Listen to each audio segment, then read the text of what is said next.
Everything was a lie. The club, the red dress, Joon's obsession, her cousin's friendship, all of it, carefully orchestrated by someone pulling strings Sandra never even saw. And now, with Joon captured, she's about to discover even more bigger conspiracies. Welcome to the episode 2 of this super story. I bet you want to hit the like button right now, cause nothing will prepare you for what is coming.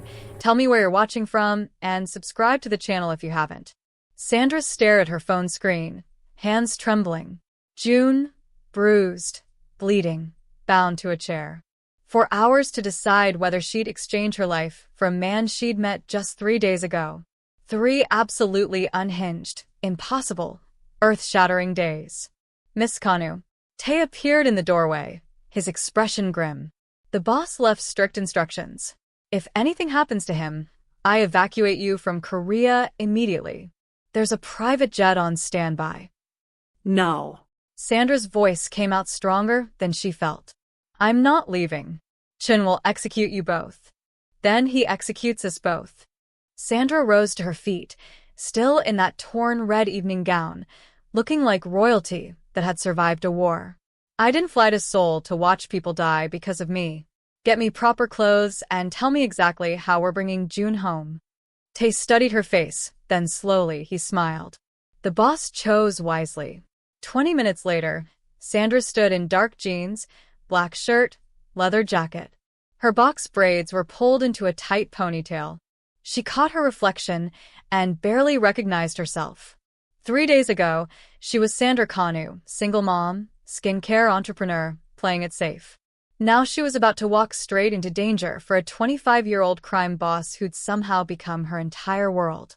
The exchange location is an abandoned building in Gangnam, Tae explained as they climbed into an SUV.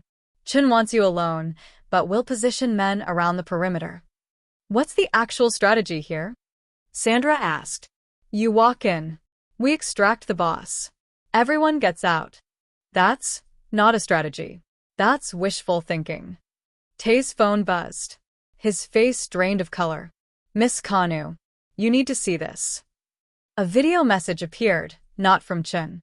From someone else. Someone Sandra knew. Hey, cousin. Ngozi smiled, but it was all wrong. Cold. Calculated.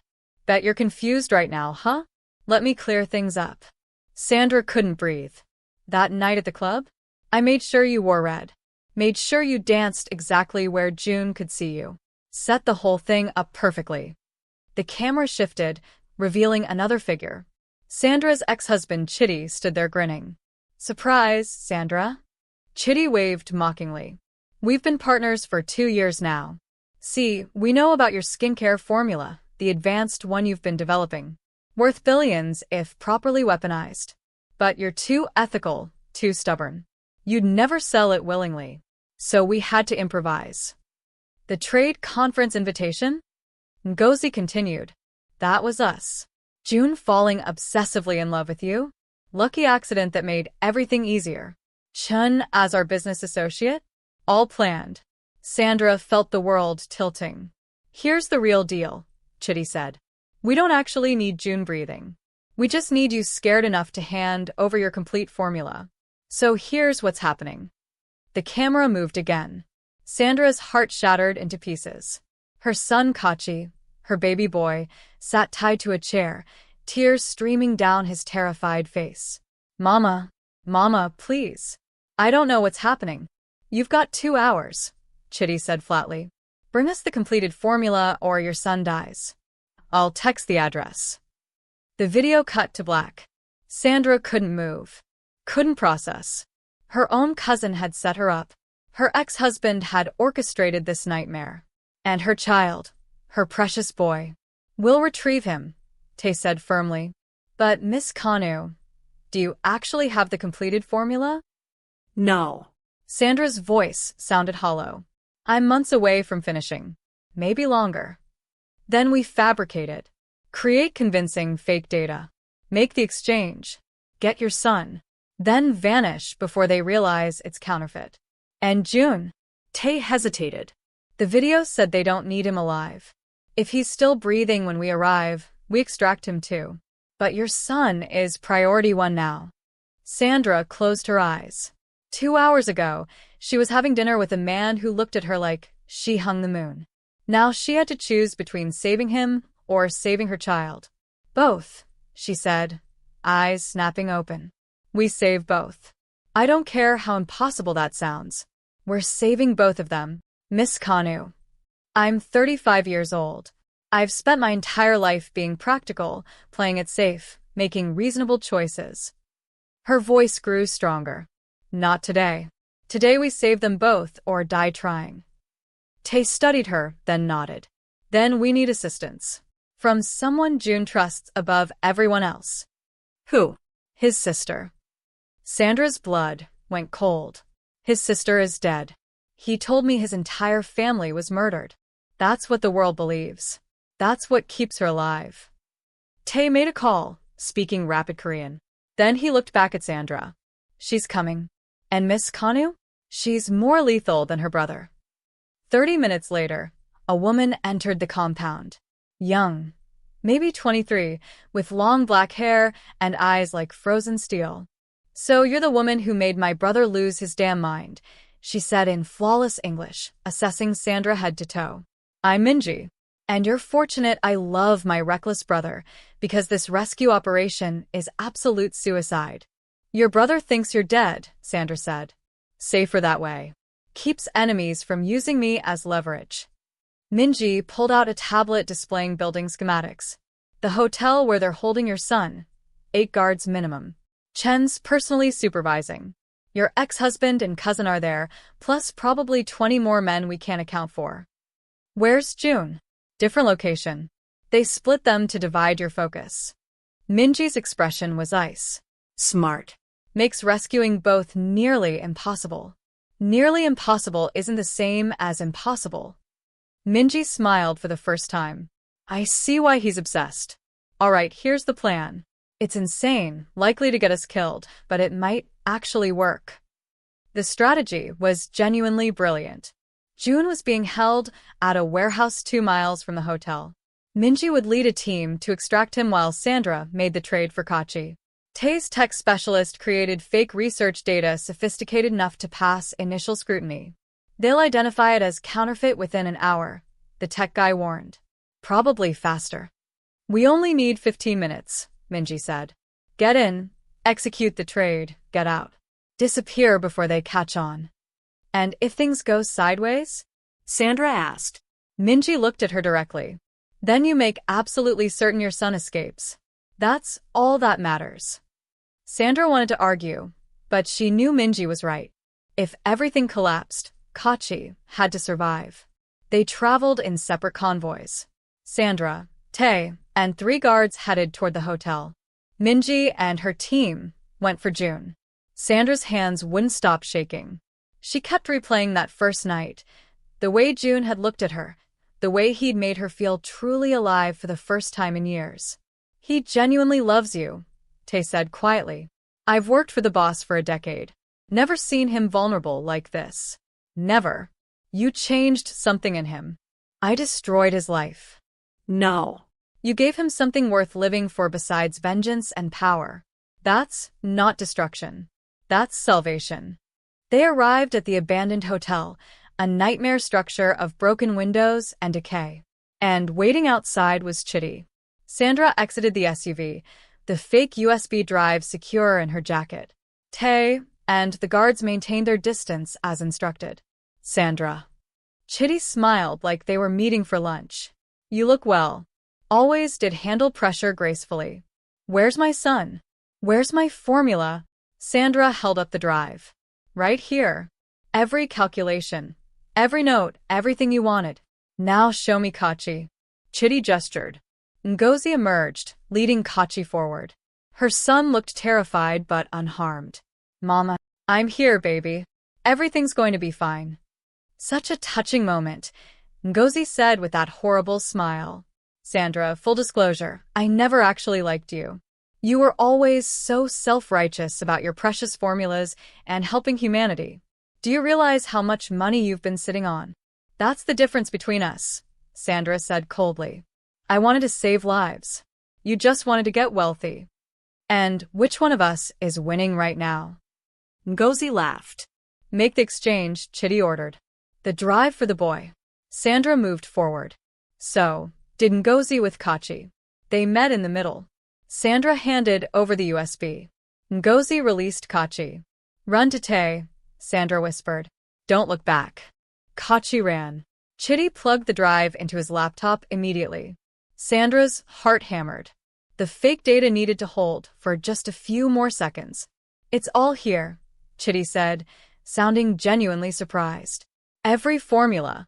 Sandra, I have to admit I'm impressed. You actually cooperated. Now let me walk away. About that. Chitty smiled. We can't have you running around knowing everything. Chin, she's yours. Chin emerged from the hotel, weapon drawn, aimed at Sandra. I promised my men some entertainment, Chin said. Your boyfriend isn't here to save you now. Sandra's mind raced. Tay and the guards were too distant. She had no weapon, no backup. This was it. Her phone buzzed. A text from an unknown number. Drop. Now. Sandra hit the ground. Gunfire exploded from the hotel rooftop, not at her. At Chen's men. They scattered, and in the chaos, someone grabbed Sandra's arm. Time to move.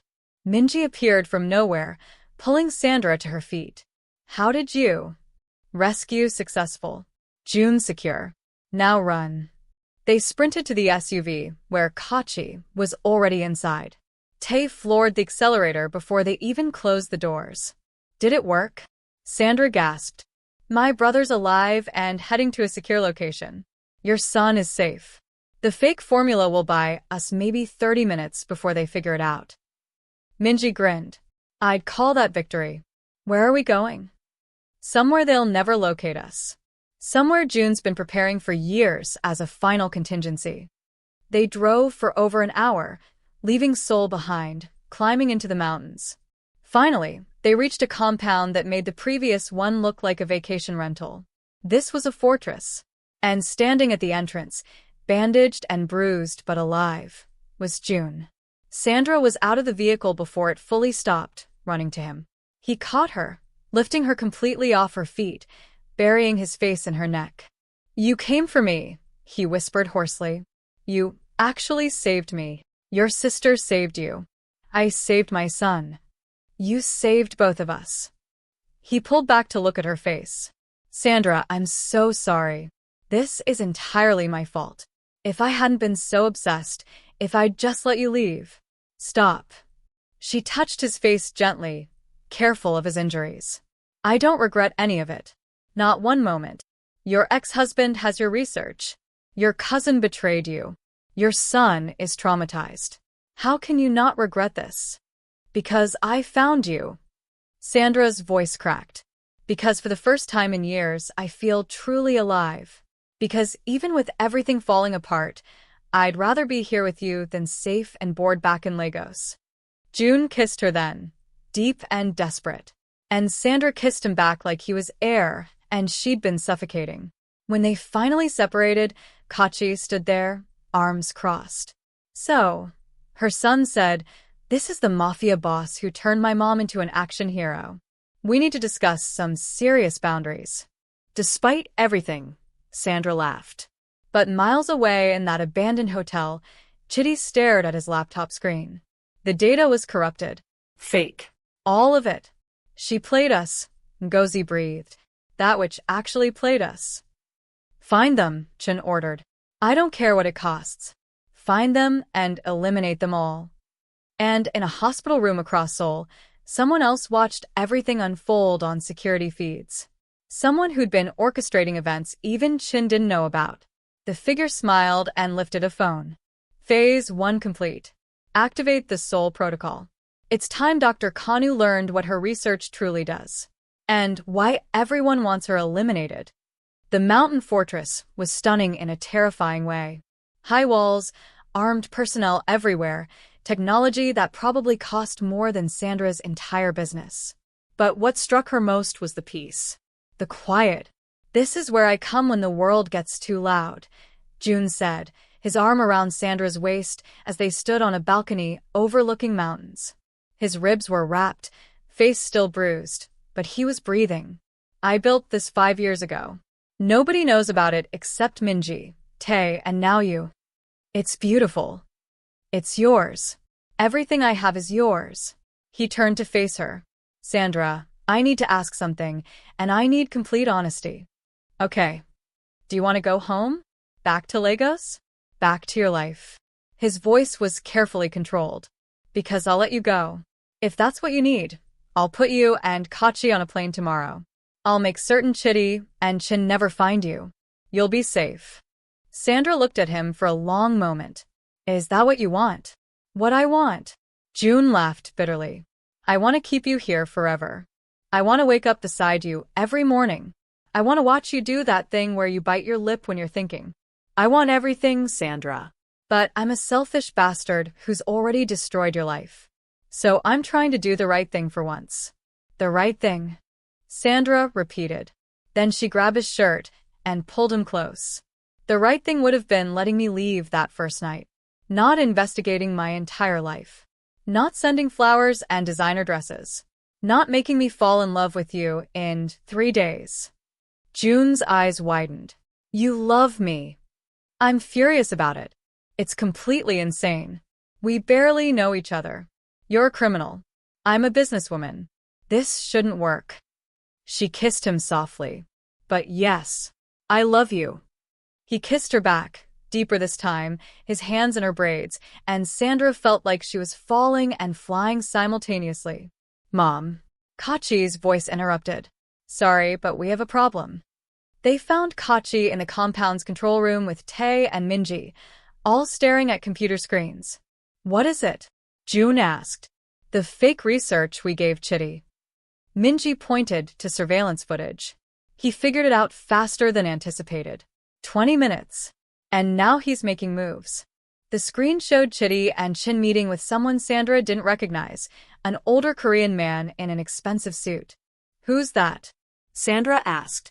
That, Joon said quietly, his voice going deadly cold, is my uncle. My father's brother. The man who ordered the hit on my family 7 years ago. Sandra felt the temperature drop. Your uncle killed your parents? He wanted control of the family operations. My father refused to enter human trafficking. Said it crossed every line. So, my uncle had him murdered. My mother, my grandmother. Joon's jaw clenched. I've been hunting him for 7 years. And now he's partnered with your ex-husband. Why would he care about my research? Sandra asked. Minji pulled up another file. Because your skincare formula isn't just about skincare. The base compound, it can be modified. Transformed into something else entirely. Modified into what? A compliance drug. Minji's voice was grim. Low doses make people extremely suggestible. Higher doses remove free will completely. Turn them into literal puppets. Perfect for trafficking, espionage, military applications. Worth trillions on the black market. Sandra felt sick. No. That's impossible. My research was about helping people with skin conditions. I know. But chemistry doesn't care about intentions. Minji displayed molecular diagrams. See this compound chain? Alter these 3 elements and you've created an entirely different substance. Your ex-husband discovered this 2 years ago. That's why he's been obsessed with obtaining the completed formula. But I gave him fake data. Which he now knows is fake. And he's furious. Tae pulled up a phone recording. He sent this message 20 minutes ago. Chitty's voice filled the room. Sandra, you think you're clever? You just made the worst mistake of your life. I don't need your formula anymore. I have something better. I have leverage. And unless you surrender within 24 hours, I'm using it. You'll see. The whole world will see what happens when you cross me. The message ended. Leverage? Sandra looked at Kachi. He already used our son. It's not me, Mom. Kachi was pale. I've been thinking. Dad had access to all your research when you were married. What if he's been working on this for years? What if he already has a working version of the drug? She's right, Minji said. Intelligence reports show Chen's been testing something on kidnapped victims for 6 months. A drug that makes them compliant. docile, easy to control. Sandra's hands trembled. Her research, her life's work meant to help people, had been weaponized. We need to destroy it, she said. Whatever Chitty has, wherever he's keeping it, we destroy everything. It's not that simple, Joon said.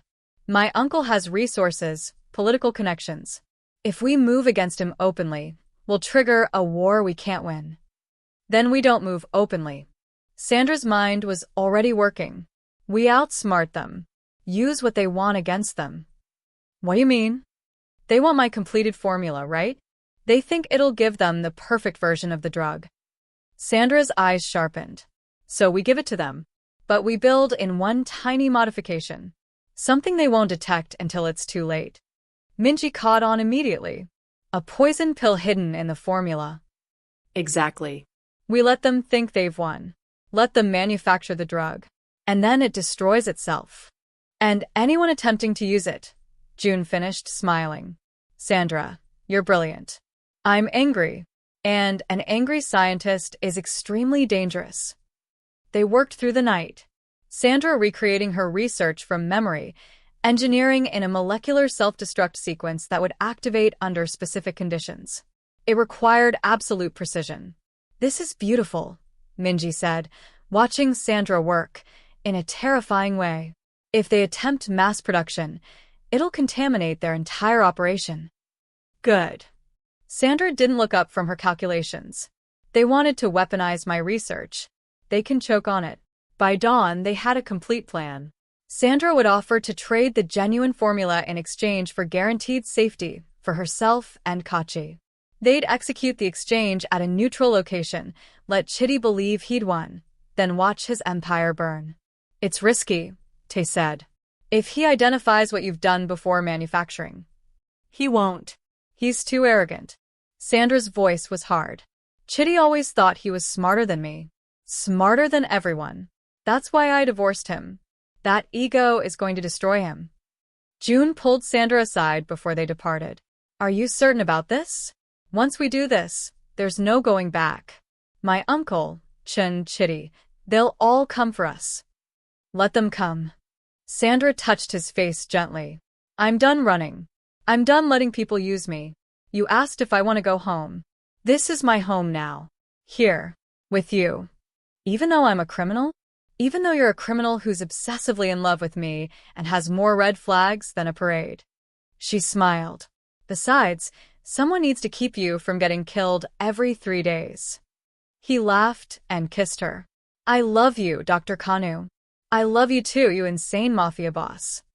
The exchange location was an old warehouse by the Han River. Chitty brought 20 men. Joon brought double that, strategically hidden. Sandra walked in holding a USB drive, this time with the real formula, modified with her poison pill. Sandra. Chitty smiled. I knew you'd see reason eventually. You have 24 hours with that formula before I send evidence of everything to every law enforcement agency in 3 countries, Sandra said coldly. Make your dirty drug. Sell it. Get rich. But the second you come after me or my son again, you're finished. Bold words for someone surrounded. I'm not surrounded. You are. Sandra nodded, and Joon's men emerged from the shadows. See, the thing about underestimating people, eventually they surprise you. Chitty's face went pale, but he recovered, snatching the USB drive. Pleasure doing business. Chin, let them leave. Chin looked unhappy but nodded. Sandra walked out of that warehouse with Joon's hand in hers, knowing she'd just planted a bomb in Chitty's entire operation. 3 days later, reports started flooding in. A massive explosion at a pharmaceutical facility outside Seoul. 20 people hospitalized. All of Chen's drug manufacturing destroyed. The molecular self-destruct had worked perfectly. Chitty and Chen survived, barely, but their operation was finished. And Joon's uncle? He'd invested millions into the drug. Lost everything when it all burned. Never threaten my family, Joon said quietly. Sandra stood on the balcony of their mountain fortress, watching the sunset, feeling Joon's arms wrap around her from behind. So, he murmured against her neck, you're staying. For real. I'm staying. My company already terminated me for unauthorized research sharing. Apparently Chitty made certain I'd lose everything. She turned in his arms. Joke's on them. I don't want my old life anymore. What do you want? This. You. A life that's insane and dangerous and nothing like what I planned.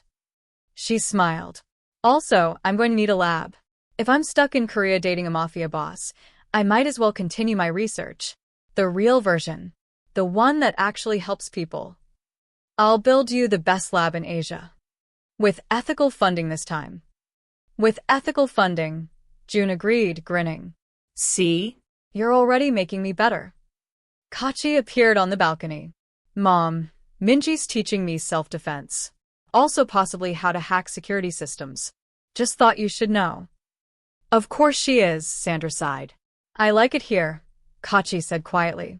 I know it's weird and dangerous, but I've never seen you this happy. So, yeah, I want to stay too. If that's okay. Sandra pulled her son into a hug, tears in her eyes. It's more than okay. That night, lying in bed beside Joon, Sandra thought about how 3 days could transform everything. 3 days ago, she was businesswoman Sandra at a trade show. Now she was Sandra, the woman who'd outsmarted drug lords and found love in the most impossible place. What are you thinking? Joon asked sleepily. That I'm glad I went dancing that night. I'm glad you wore red. I'm glad you're obsessed with me. Always will be. He pulled her closer. Sandra? Yeah. Thank you for not running. Thank you for choosing this. Choosing me. Best decision I ever made. But somewhere in Seoul, in a dark office, someone watched surveillance footage of Sandra and Joon on that balcony. The mysterious figure smiled and made a phone call. Sir, it's time. Dr. Kanu has played her part perfectly. She's isolated, emotionally attached, exactly where we need her. Now we activate Phase 3. What about Joon? He's irrelevant. Always has been. This was never about him. It was always about her. About what she is. And what is she? The figure pulled up a file, Sandra's DNA sequence, medical records, things that shouldn't exist. She's patient 0. The only human being on Earth whose body naturally produces the compound we've been searching for. She doesn't even know it. But her blood, her cells, they're worth more than all the drugs in the world combined. And now that we've separated her from everyone who could protect her, isolated her with her criminal boyfriend, who the world will never believe. The figure smiled wider. Now we take her. And we discover what makes Dr. Sandra Kanu so very, very special. The call ended, and Sandra, sleeping peacefully in Joon's arms, had no idea the real nightmare was just beginning. That everything, the club, Joon's obsession, Chitty's betrayal, even her own research, had all been carefully orchestrated by someone playing a game she didn't even know existed. A game where she wasn't the player. She was the prize. Subscribe, hit that notification bell, and drop a comment below. What do you think is special about Sandra's blood? Who's really pulling the strings? Part 3 is going to blow your mind. Let me know what you think in the comments below.